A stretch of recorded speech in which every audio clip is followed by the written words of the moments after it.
law of India. It laid down the framework defining fundamental political principles, established the structure, procedure, power, duties, government institution, and set out fundamental right, directive principle and duties of the citizen.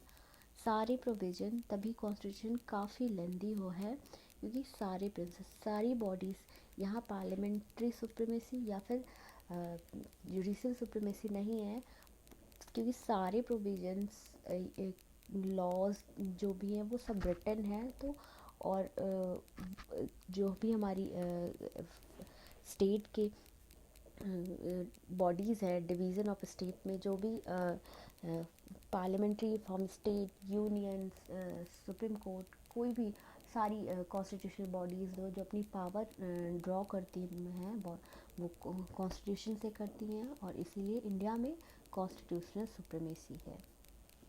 जैसे Britain में parliamentary supremacy और USA में वहाँ पे judicial supremacy होती है, जैसे India में कॉन्स्टिट्यूशनल सुप्रीमेसी है, क्योंकि हम यहाँ की जो फॉर्म ऑफ गवर्नमेंट है वो अपनी पावर्स कॉन्स्टिट्यूशन से ड्रॉ करती है।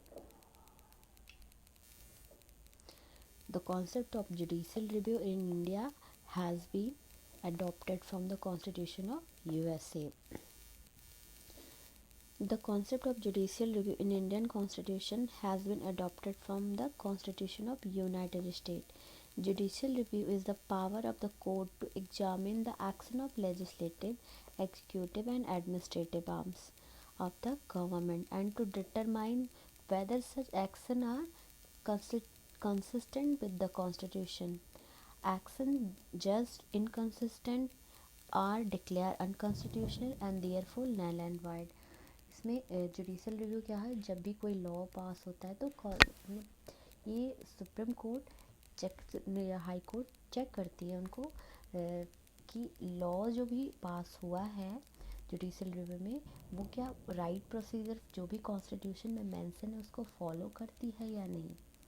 वो लीगैलिटी के बेसिस पे उसको एसेस करती है, और अगर कोई भी लॉ जैसे नॉर्मल ऑर्डिनरी बिल हो गया, कोई बिल हो गया, तो उसको राज्यसभा, पहले लोकसभा या राज्यसभा में दोनों से पास होना चाहिए सिंपल मेजॉरिटी में, तो वोटिंग होनी चाहिए, प्रॉपर डिबेट होना चाहिए, डिस्कशन होना चाहिए। तो अगर उसने मतलब लॉ कोई भी बिल है वो बिना प्रोसीजर फॉलो किए उसको पास कर दिया गया है और एक्ट बन गया है, तो हमारी जो अथॉरिटी है, आई मीन कोर्ट है, वो उसको इलीगल डिक्लेयर कर सकती है और अनकॉन्स्टिट्यूशनल डिक्लेयर करके उसको नल एंड वॉइड डिक्लेयर कर सकती है। उसके पास ये पावर है, क्योंकि कभी भी कोई भी लॉ तभी पास हो सकता है, तभी वो लीगैलिटी को पास कर सकता है जब उसने सारी प्रोसीजर जो भी कॉन्स्टिट्यूशन में मेंशन है, जो भी रूल्स है उसको फॉलो किया है, कि तभी।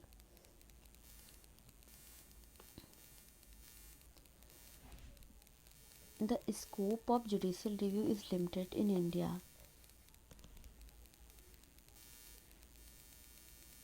इंडियन कॉन्स्टिट्यूशन इसका असर्शन है, the scope of judicial review is limited in India, reason Indian constitution has some borrowed item. तो इसमें द स्कोप, अब इंडिया का जो भी कोर्ट है उसका जुडिशियल रिव्यू, जैसे जो भी लॉज होंगे इंडिया में जो इंडियन गवर्नमेंट की द्वारा बनाए जाएंगे उन्हीं का तो रिव्यू करेगा जो भी कोर्ट्स होगी। तो ये क्वेश्चन है सिंपल सा कि the scope of judicial review is limited in India और Indian constitution has some borrowed item. तो both A and R correct, क्योंकि ये भी है बहुत सारे फीचर्स है जो दूसरी कंट्री की कॉन्स्टिट्यूशन में बोरो हैं, और R is not the right explanation of A.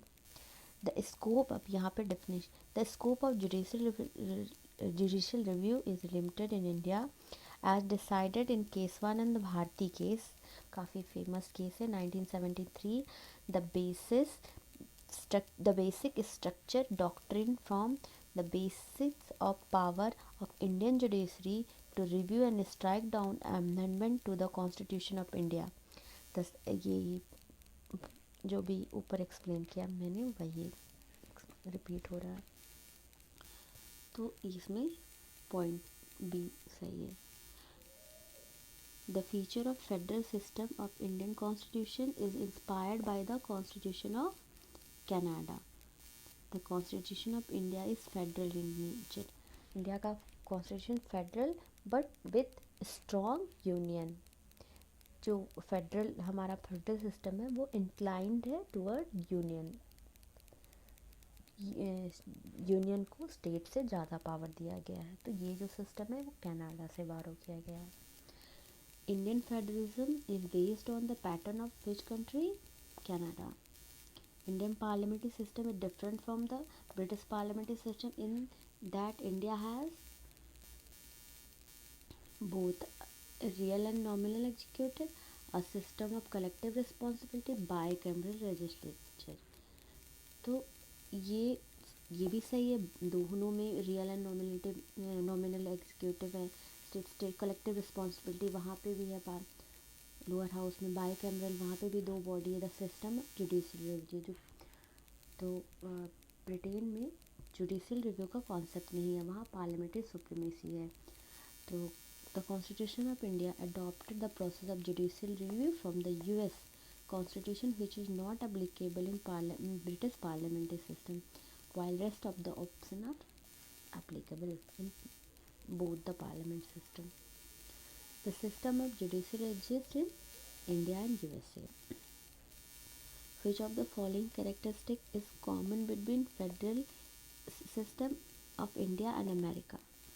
Single citizen ये नहीं है, वहाँ पे इंडिया में सिंगल सिटीजनशिप है, यूएस में डुअल सिटीजनशिप का वहाँ पे स्टेट की सिटीजन अलग होती है और यूनियन जो फेडरल सिस्टम एज यूएस है, कोई भी मेंबर वो एज अ फ्लोरिडा का, जैसे स्टेट एक फ्लोरिडा है तो फ्लोरिडा का भी सिटीजन होगा और उसके साथ साथ यूएसए की भी उसके पास सिटीजनशिप होगी। और वहाँ पे ये भी कॉन्सेप्ट है कि दो कंट्री का भी सिटीजनशिप आपके पास होता है, दो हो सकते हो, और डुअल सिटीजनशिप का कॉन्सेप्ट है। 3 list in the constitution common between, ये भी नहीं है वहाँ पे ऐसा, वहाँ पे ये ट्रू फेडरल है, तो ये वाला कॉन्सेप्ट भी नहीं है। फेडरल सिस्टम है, स्टेट लिस्ट है, फेडरल लिस्ट है, स्टेट लिस्ट है, कॉन्करेंस लिस्ट का प्रोविज़न नहीं है। और डुअल जुडिशियल सिस्टम नहीं। Federal supreme court for interpretation of the constitution,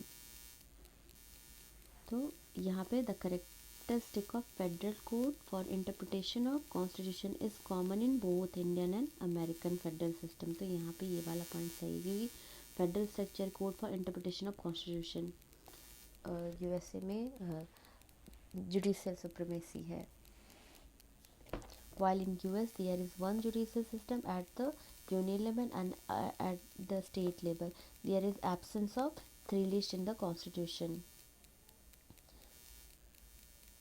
The Indian constitution provides single citizenship whereas US provides dual citizenship. Which of the following statement is true? The federal form of government is in United States of America. The government of India is federal and unitary both. नहीं, एक साथ unitary and federal both एक साथ नहीं हो सकते, ये statement गलत है। The government of France is federal form, France की गवर्नमेंट यूनिटरी, वहाँ यूनिटरी सिस्टम फॉलो किया जाता है। Prime minister of Pakistan is appointed by the people. तो क्वेश्चन है फेडरल फॉर्म, ये तो थोड़ा फनी सा हो गया स्टेटमेंट, फैला है। The federal form of government is in United state of America, तो फेडरल फॉर्म वहाँ पे ट्रू फेडरल है और फ्रांस में यूनिटरी सिस्टम है।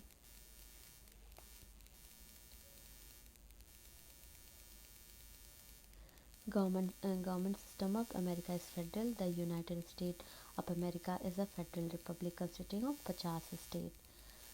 However, India is 28 states, 8 UTs, and Article 1 of India Constitution declares it as Union of State.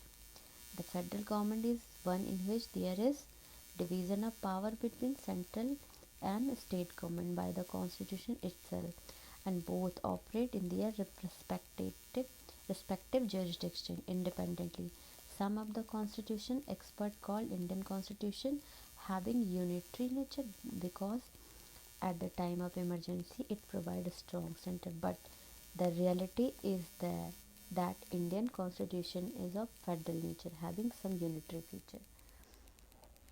तो real में India का जो कॉन्स्टिट्यूशन सिस्टम है, Indian constitution is federal in nature है और यूनिटरी भी है, क्योंकि जो भी इंडिया की जो भी सिस्टम पार्लियामेंट्री सिस्टम है और कॉन्स्टिट्यूशन है, ये हमारे लोगों के लिए, जो हमारे एडमिनिस्ट्रेशन को, हमारे पीपल को गवर्न करने के लिए बेस्ट सूटेड होती, चाहे वो यूनिटरी हो फेडरल हो। कोई हार्ड एंड फास्ट रूल नहीं है, जैसा सूट करेगा जिस तरह से, और हम पे हमारे लिए जो अच्छा होगा हम उसी को काइंड ऑफ ब्लेंड को अडॉप्ट करते हैं। ऐसा ऐसे वाटर टाइट कंपार्टमेंट नहीं है, वाटर टाइट कंपार्टमेंट नहीं है कि यूनिटरी हो फेडरल हो। तो इंडिया ने हमेशा से, हमारे कॉन्स्टिट्यूशनल मेकर ने ऐसे ही फ्लेक्सिबल चीज़ों को फ्लेक्सिबल रखा है, इसीलिए हमारे कॉन्स्टिट्यूशन को डायनेमिक कॉन्स्टिट्यूशन बोला जाता है। Concurrent list included in Indian Constitution is given by Australia. The concurrent list is borrowed from the Constitution of Australia. In this list, those items are included in which both union and state have right to make law. तो concurrent list, जैसे union के पास union list, उसमें union government जो है उससे related matter पे law बनाती है, और स्टेट लिस्ट जिस पे स्टेट गवर्नमेंट बनाती है, बट कुछ फीचर्स होते हैं जिस पे दोनों बना सकते हैं।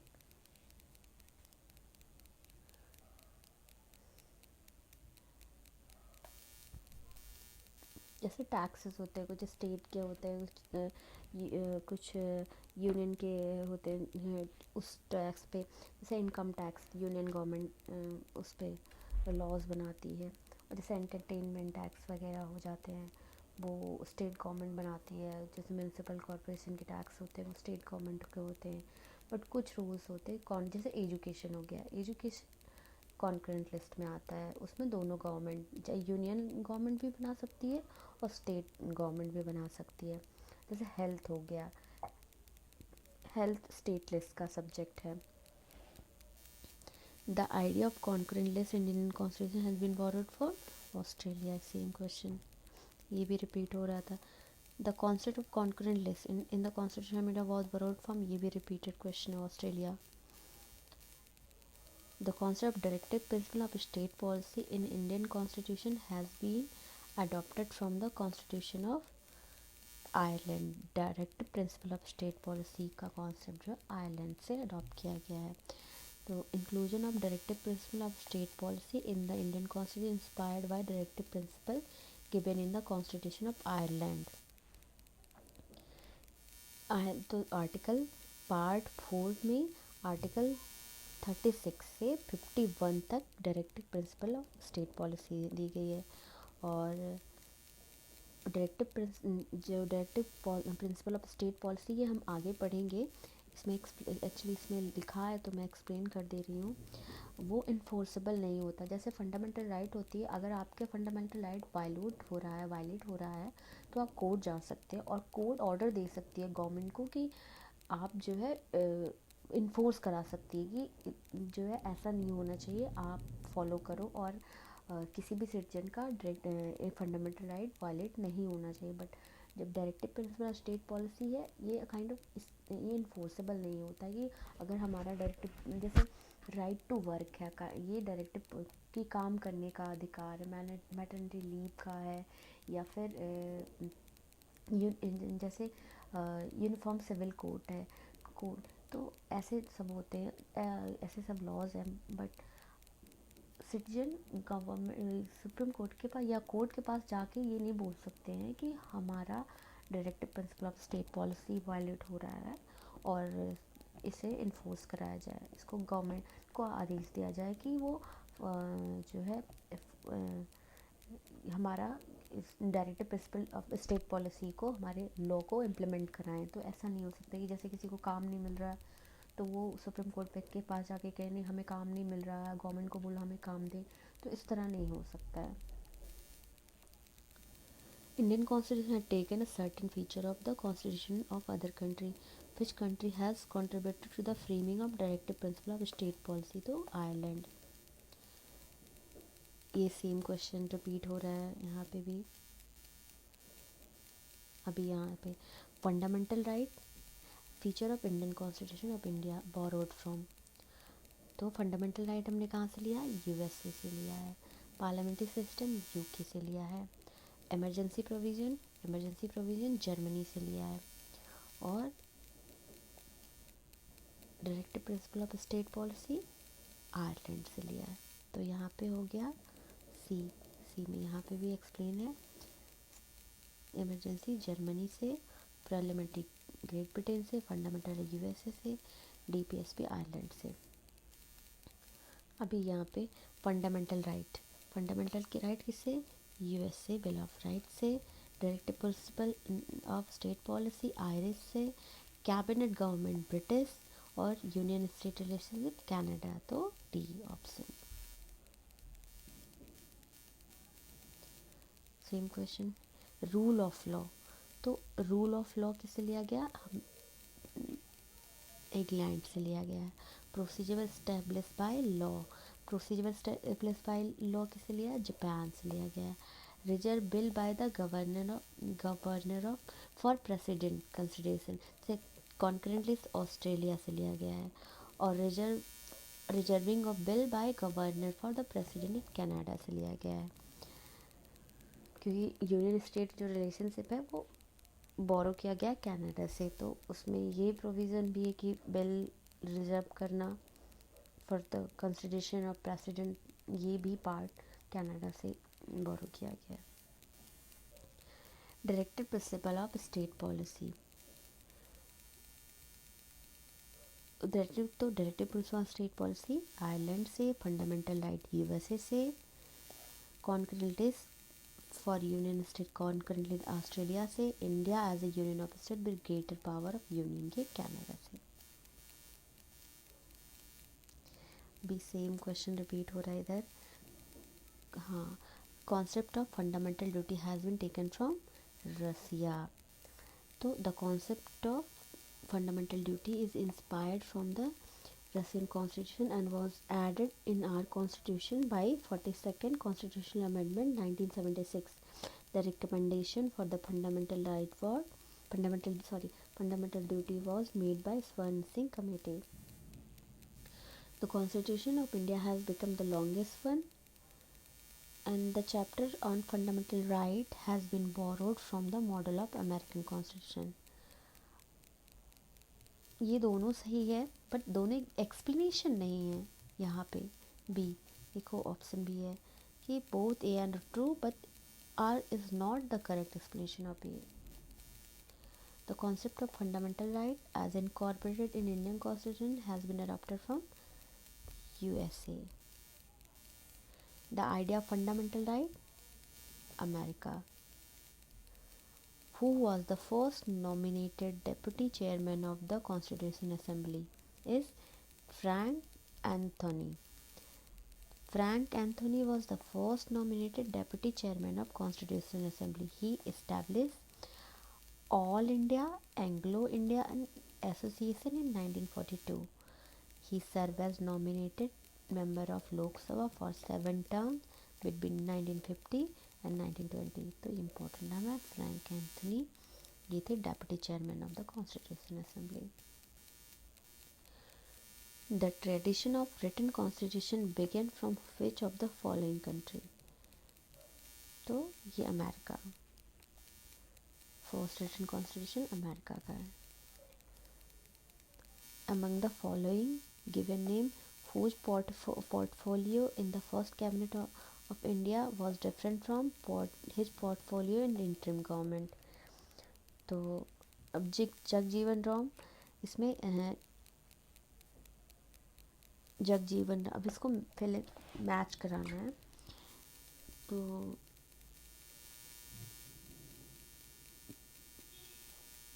जगजीवन राम को यहाँ पे ऑप्शन डी होगा, ओनली थ्री यानी कि सी एच भाभा। तो यहाँ पे portfolio in interim cabinet is as follow. Food and agriculture का डॉक्टर राजेंद्र प्रसाद थे, लेबर जगजीवन राम थे, और defence Sardar Vallabh Baldev Singh, work mine and power C H Bhabha. और in first cabinet independent India is as follow. Food and agriculture को doctor Rajendra Prasad, defence C H Sardar Baldev Singh, labour Jagjivan Ram, commerce C H Bhabha. The portfolio of C.H. Bhabha in the first cabinet of independent was different from his portfolio in the interim government. So C.H. Bhabha.